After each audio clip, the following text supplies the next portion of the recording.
الحمدللہ رب العالمین والصلاة والسلام علی رسولہ الکریم نبینا محمد وعلی آلہ واصحابہ اجمعین اما بعد۔ اللہ کے فضل و کرم سے ہم گزشتہ ویک میں یہ باتیں وضاحت کے ساتھ بیان کر چکے ہیں۔ تجوید کی اہمیت کیا ہے، قرآن پاک کو تجوید کے ساتھ پڑھنے کی کتنی اشد ضرورت ہے ہر مسلمان کو، کہ اگر وہ قرآن پاک کو تجوید کے ساتھ پڑھے تو اللہ تعالیٰ اس کو اجر عطا کرتا ہے، اور اگر تجوید کے بغیر پڑھے تو وہ گناہ گار ہوتا ہے۔ تو یہ باتیں الحمدللہ بڑی وضاحت کے ساتھ بیان ہو چکی ہیں۔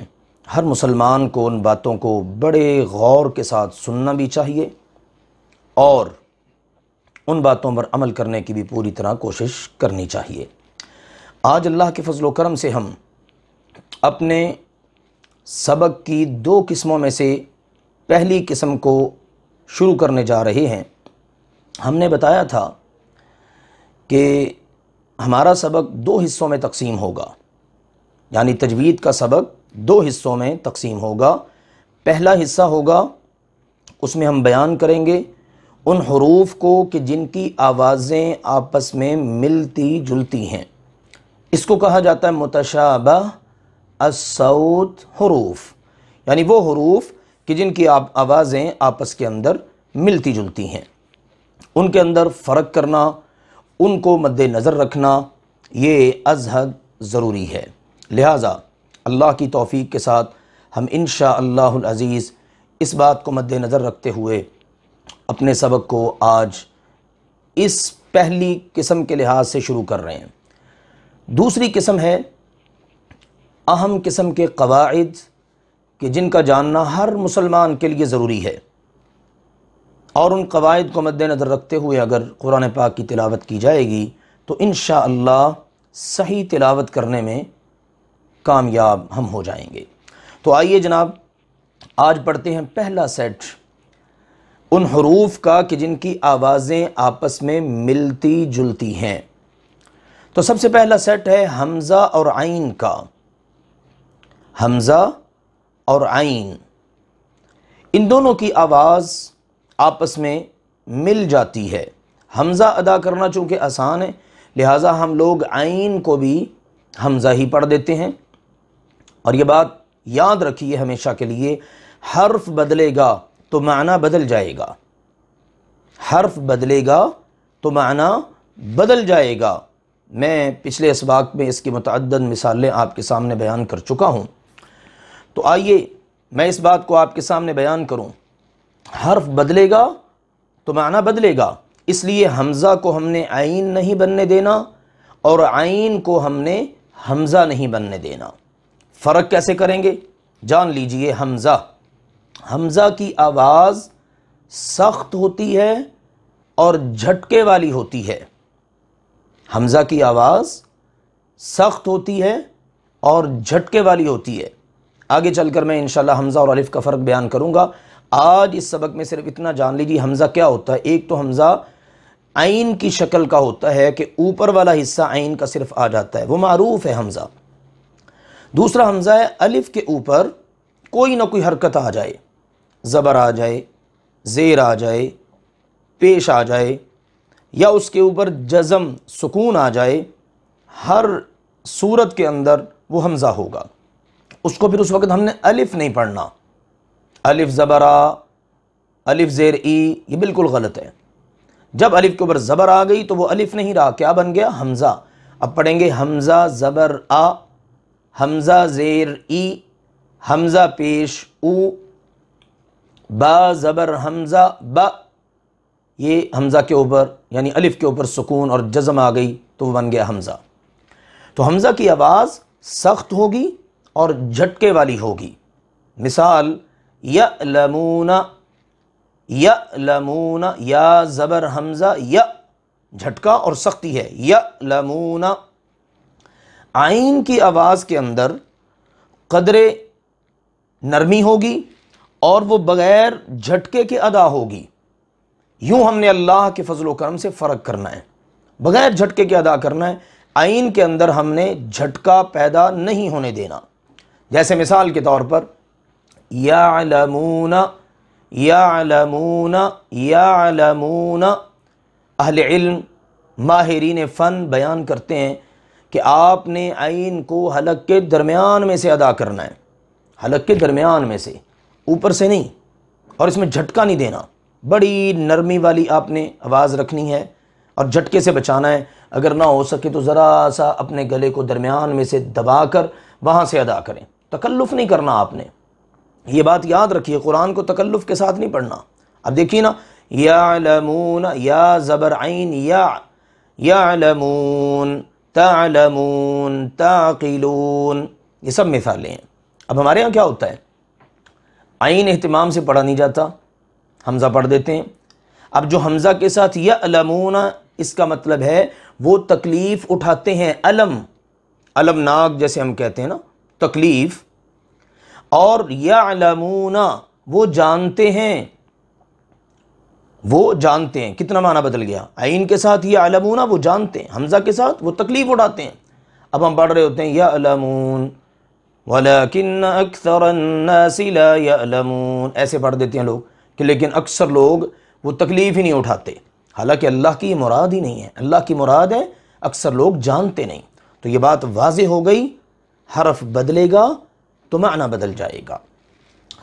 آئیے مشق کے لیے کچھ الفاظ، کلمات ہیں، میں انشاءاللہ آپ کے سامنے پڑھتا ہوں اور آپ نے ان کی اسی طرح مشق کر کے اپنے ان حروف کی ادائیگی کو پکا کر لینا ہے۔ جی آئیے میں پڑھتا ہوں۔ ان، حمزہ زیر نون، ان، نون زبر نا، ان، اما، علم، خائن، جائزۃ۔ یہ حمزہ کی مشق کے لیے 5 کلمات ہیں۔ ان، اما، علم، خائن، جائزۃ، یہ سب حمزہ کی مثالیں ہیں۔ اب عین دیکھ لیجئے، عبد، علم، قنع، نافع، عمل، یہ ہے عین کی مثالیں۔ دوبارہ پھر سنیے، عبد، علم، قنع، نافع، عمل۔ اب جب میں درمیان میں وقفہ کرتا ہوں اس وقت میں آپ بھی پڑھ لیجئے تاکہ آپ کی پریکٹس ہو جائے۔ اب میں دونوں کو ذرا ملا کے پڑھتا ہوں، 2 کلمات، تاکہ آپ کو اچھی طرح فرق واضح ہو جائے، اور آپ بھی اسی طرح کوشش کیجئے۔ مثلا عبد، عبد، عبد، عبد، پہلے عبدہ میں حمزہ ہے، دوسرے میں عین ہے۔ عمل، عمل، یعلمون، یعلمون، قرأ، قرع، شاء، شاع۔ اب ہر جگہ پر کلمہ میں آپ دیکھتے جائیے، حرف بدلے گا معنی بدل جائے گا۔ مثلا میں نے پڑھا ہے قرأ، اس کا مطلب ہے پڑھنا، قرع، عین آ گئی آخر میں حمزہ کی جگہ پر تو اس کا مطلب ہوا کھٹ کھٹانا۔ شاء، اس نے چاہا، شاع، اس نے اشاعت کی، مشہوری کی، کتنا معنی بدل گیا۔ تو لہٰذا یاد رکھیے، حرف بدلے گا تو معنی بدلے گا۔ تو جناب آج کا ہمارا یہ سبق ہے حمزہ اور عین کا فرق۔ حمزہ کو ہم نے سختی کے ساتھ اور جھٹکے والی آواز کے ساتھ پڑھنا ہے، اور عین کو قدر نرمی سے اور بغیر جھٹکے کے۔ حمزہ میں جھٹکا ہے، عین میں جھٹکا نہیں ہے۔ تو یہ ہے آج کا اللہ کے فضل و کرم سے ہمارا یہ سبق، یہ پہلا سیٹ آج کے سبق میں ہمارا مکمل ہوا۔ یوں صرف 6 سیٹ ہیں، اگر آپ وہ اچھی طرح سمجھ کر حروف کا آپس کا فرق کرنے میں کامیاب ہو گئے تو آپ کو مبارک ہو کہ آپ انشاءاللہ تعالیٰ قرآن پاک کو تقریباً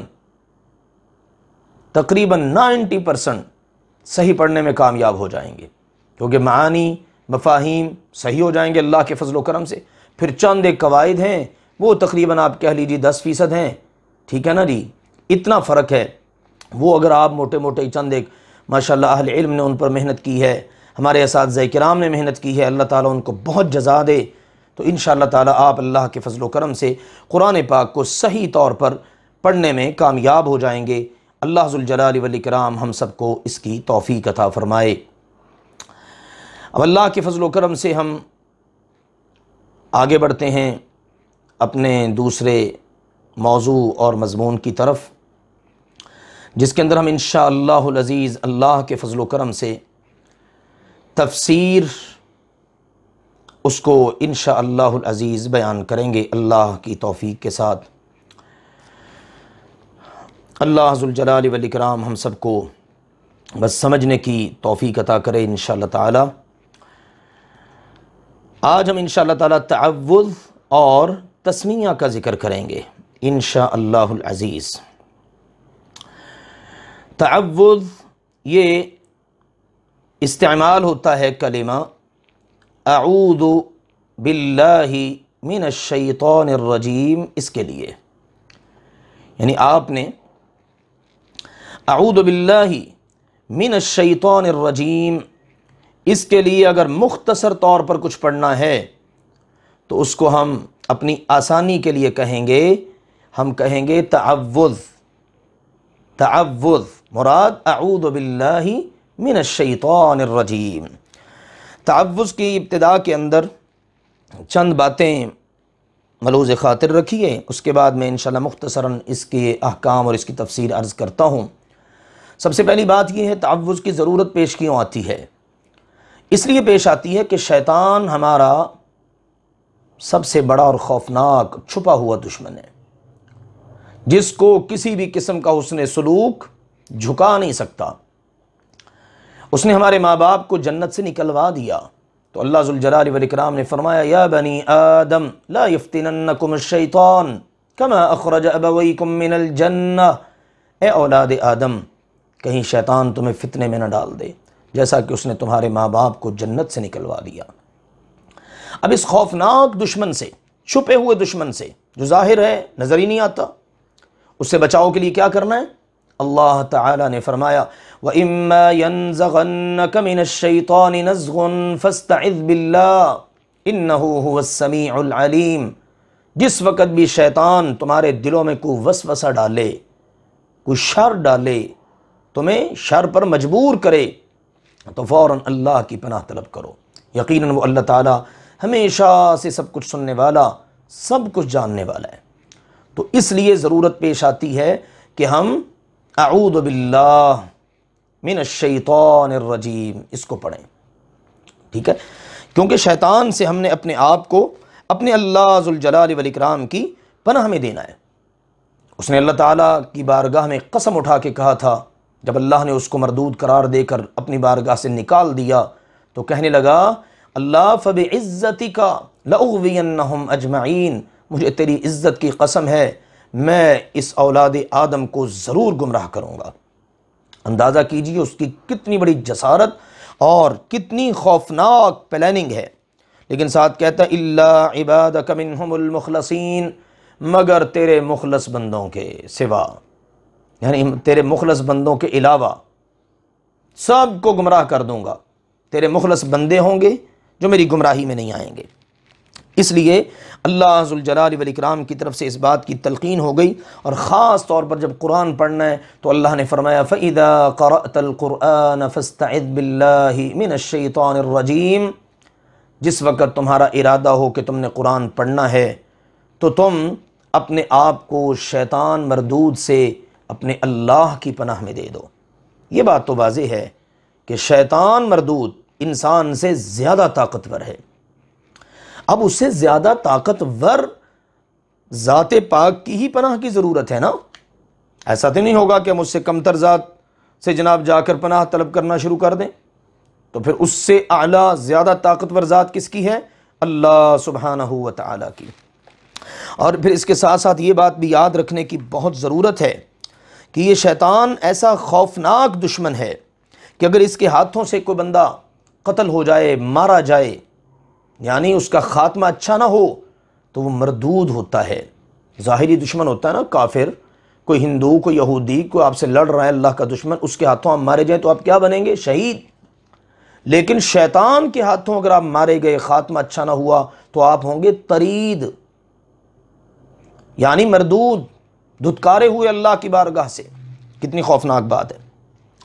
ظاہری دشمن غالب آ جائے تو اجر ملتا ہے، ثواب ملتا ہے، لیکن اگر یہ غالب آ جائے بدبخت، تو پھر بندہ فتنے میں مبتلا ہو جاتا ہے یا گناہ گار ہو جاتا ہے۔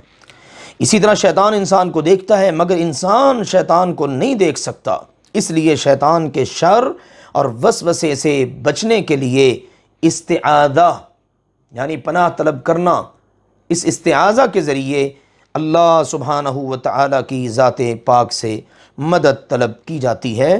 اور مطلب اس کا مقصد یہ ہوتا ہے کہ ہر شریر کے شر سے بچنے کے لیے اللہ تعالیٰ کی طرف پناہ لی جائے اور اسی کی جناب سے وابستہ ہوا جائے، خاص طور پر شیطان مردود سے بچنے کے لیے۔ تو تلاوت قرآن مجید سے پہلے ضروری ہے کہ ہم اعوذ باللہ من الشیطان الرجیم پڑھ لیا کریں۔ اہل علم نے اس کو مستحب قرار دیا ہے، واجب نہیں، یعنی پسندیدہ ہے۔ اگر آپ سے یہ رہ جائے تو آپ گناہ گار نہیں ہوں گے، یہ اس کا حکم ہے۔ رسول اللہ صلی اللہ علیہ وسلم کی سنت مبارکہ تھی کہ جس وقت آپ قرآن پاک پڑھتے، اس سے پہلے آپ اعوذ باللہ من الشیطان الرجیم پڑھا کرتے تھے۔ سیدنا ابو سعید خدری رضی اللہ تعالیٰ عنہ سے روایت ہے کہ رسول اللہ صلی اللہ علیہ وآلہ وسلم جب رات کو قیام فرماتے تو اللہ اکبر کہہ کر اپنے ہاتھ مبارک باندھ لیتے، پھر اس کے بعد ثنا پڑھتے اور اللہ تعالیٰ کی تعریف کے دیگر کلمات، پھر اس کے بعد آپ پڑھتے اعوذ باللہ السمیع العلیم من الشیطان الرجیم من ہمزہ ونفخہ ونفثہ، یہ والی دعا پڑھتے کہ اے اللہ، میں اپنے آپ کو تیری پناہ میں دینے والا ہوں، وہ اللہ جو سننے والا جاننے والا ہے، کس سے؟ شیطان مردود سے، اس کے وسوسے سے، اس کی پھونک سے اور اس کے جادو سے۔ تو یوں رسول اللہ صلی اللہ علیہ وسلم اپنی تلاوت قرآن سے پہلے یہ تعوذ اعوذ باللہ من الشیطان الرجیم پڑھا کرتے تھے۔ اس لیے اس کو اس وقت پڑھنا مستحب ہے، پسندیدہ ہے۔ جب بھی آپ قرآن پڑھنے لگے ہیں تو آپ تعوذ لازماً پڑھیے، کیونکہ اس میں انشاءاللہ تعالی اللہ کی پسند پائی جاتی ہے۔ لیکن آپ اگر کسی وقت بھول گئے، نہیں پڑھ پائے، تو آپ پریشان نہ ہوں، آپ گناہگار نہیں ہوں گے، کیونکہ تعوذ واجب نہیں ہے۔ بعض اوقات زندگی میں ایسے مواقع آ جاتے ہیں کہ آپ اگر اس موقع پر اعوذ باللہ من الشیطان الرجیم پڑھ لیں تو آپ کو بہت فائدہ ہوگا۔ ہم میں سے کون ہے جس کو غصہ نہ آتا ہو؟ یقیناً ہر ایک کو آتا ہے۔ صحیح بخاری میں، مسند احمد میں اور دیگر کتب احادیث کے اندر یہ بڑی دلچسپ حدیث مبارک موجود ہے۔ سیدنا سلیمان بن سرد رضی اللہ تعالی عنہ، اور ایک دوسری روایت اس کے اندر ہے سیدنا ابی بن کعب رضی اللہ تعالی عنہ، یہ بیان کرتے ہیں کہ ہم رسول اللہ صلی اللہ علیہ وسلم کی خدمت میں موجود تھے، دو آدمیوں کے آپس میں لڑائی ہو گئی۔ لڑائی اس قدر بڑی کہ ایک شخص، اس کے چہرے کا رنگ سرخ ہو گیا اور ناک پھول گئی، اور اس نے اتنا شدید غصہ کیا، اور رسول اللہ صلی اللہ علیہ وسلم دیکھ رہے ہیں، اور آپ علیہ الصلوۃ والسلام نے اس موقع پر فرمایا انی لأعلم کلمۃ لو قالها لذهب عنه ما یجد، مجھے ایک ایسی بات کا پتہ ہے، اگر ابھی اپنی زبان سے وہ بات کہہ دینا تو جو کچھ اس کو اس وقت پیش آیا ہوا ہے نا، اتنا شدید غصہ، اور غصے سے یہ لال پیلا ہو رہا ہے، چہرہ اس کا سرخ ہو رہا ہے، ناک پھول رہی ہے، تو یہ سب کی سب کیفیت ختم ہو جائے۔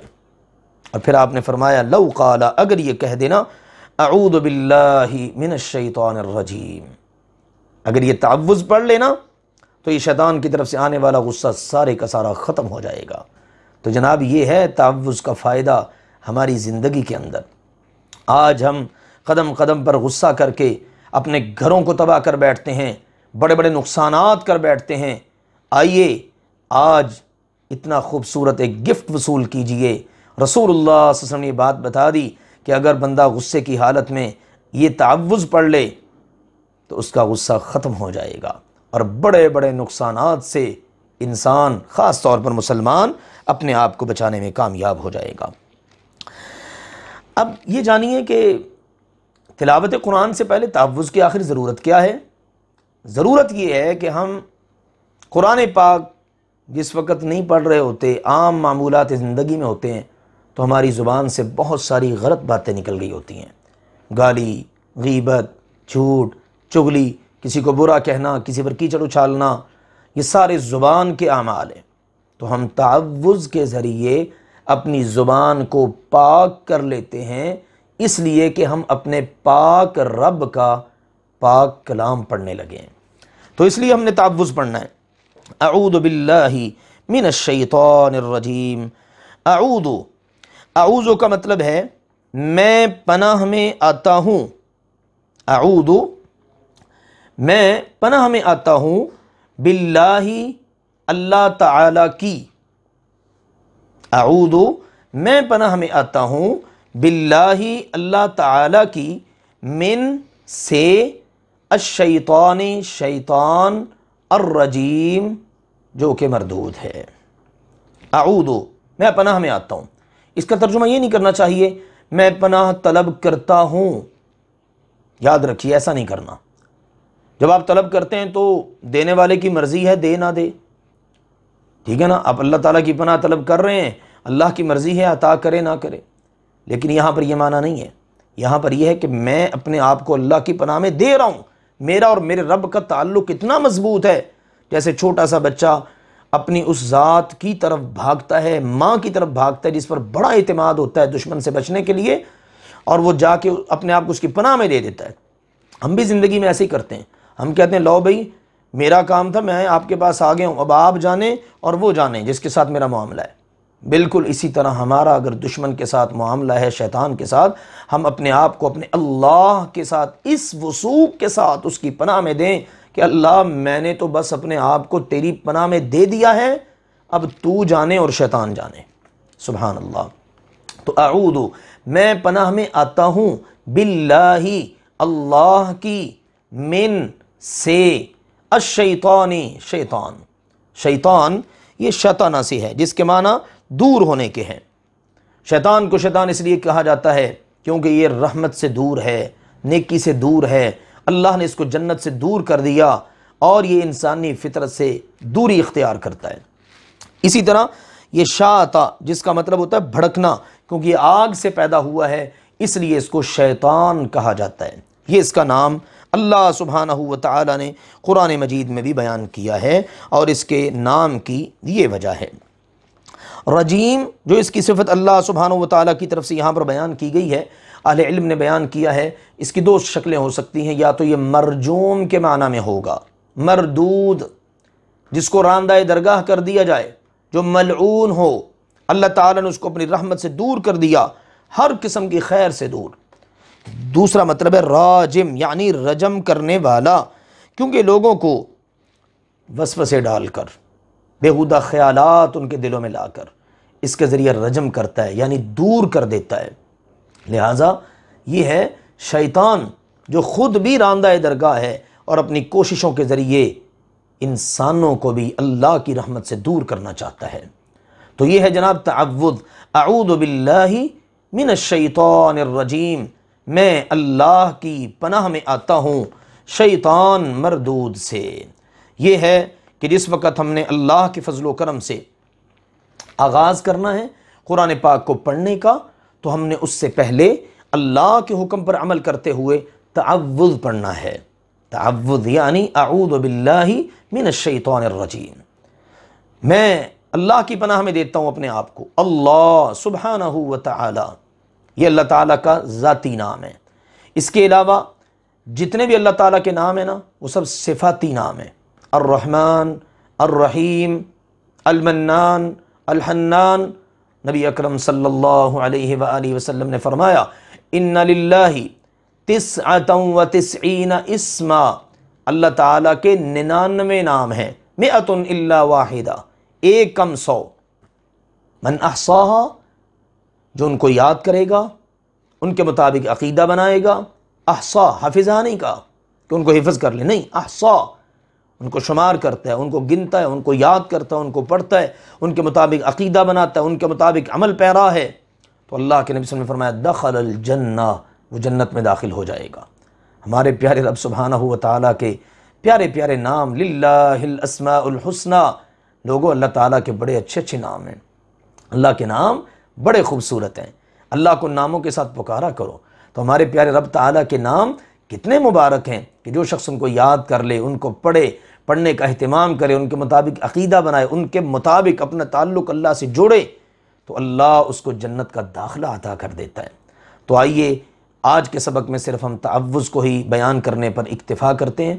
تسمیہ کو انشاءاللہ تعالی کل کے سبق میں بیان کریں گے اللہ کی توفیق کے ساتھ. تو تعوذ کے ذریعے ہم اپنے آپ کو اللہ سبحانہ و تعالیٰ کی پناہ میں دیتے ہیں شیطان مردود سے. اور شیطان مردود جو ہے وہ ہمارا بہت خوفناک دشمن ہے. اس سے بچاؤ کے لیے ہمیں اپنے رب تعالیٰ کی پناہ کی ضرورت ہے. تو اب دیکھیے ہم نے جو سبق تجوید کا پڑھا تھا اس کو بھی ہم ذرا غور کریں. تجوید کے سبق کے اندر تھا حمزہ اور عین کا فرق، حمزہ اور عین کا فرق. تو ہم دیکھیں نا جی، اللہ تعالیٰ کی قدرت ہے، سبحان اللہ. پہلی ہی آیت کے اندر ہمارا پہلا سیٹ آ گیا، اعوذ باللہ من الشیطان الرجیم. اعوذ، اعوذ نہیں پڑھنا، اعوذ دونوں حمزہ نہیں، پہلا حمزہ ہے اور دوسرا عین ہے. اعوذ باللہ من الشیطان الرجیم، میں شیطان مردود سے اپنے آپ کو اللہ کی پناہ میں دیتا ہوں. تو یوں اللہ کے فضل و کرم سے ہم مختلف مواقع پر بھی تعوذ کا اہتمام کریں. نبی کریم صلی اللہ علیہ وسلم کی بہت ساری دعاؤں میں یہ بات ملتی ہے کہ آپ اعوذ باللہ پڑھا کرتے تھے. مثال کے طور پر بیت الخلاء میں جانا ہے، اللہم انی اعوذ بک من الخبث والخبائث، ٹھیک ہے. اور بھی اسی طرح سے بہت ساری دعاؤں کے اندر آپ کو اعوذ باللہ کا کلمہ ملے گا، یعنی آپ اپنے آپ کو اللہ کی پناہ میں دیں گے. وہ دعاؤں والی کتابوں کے اندر انشاءاللہ دعائیں موجود ہیں. جب ہم انشاءاللہ تجوید کے بعد دیگر اسباق کی طرف بڑھیں گے تو اس میں ایک قدم انشاءاللہ تعالی دعاؤں کو یاد کرنے کا بھی ہوگا. اللہ ذوالجلال والاکرام ہم سب کے لیے علم نافع کے راستوں کو انتہائی آسان فرما دے اور ہمیں اللہ تعالی نیک عمل کرنے کی توفیق عطا فرمائے. اللہم انا نسألک علما نافعا ورزقا طیبا وعملا متقبلا وآخر دعوانا ان الحمد للہ رب العالمین.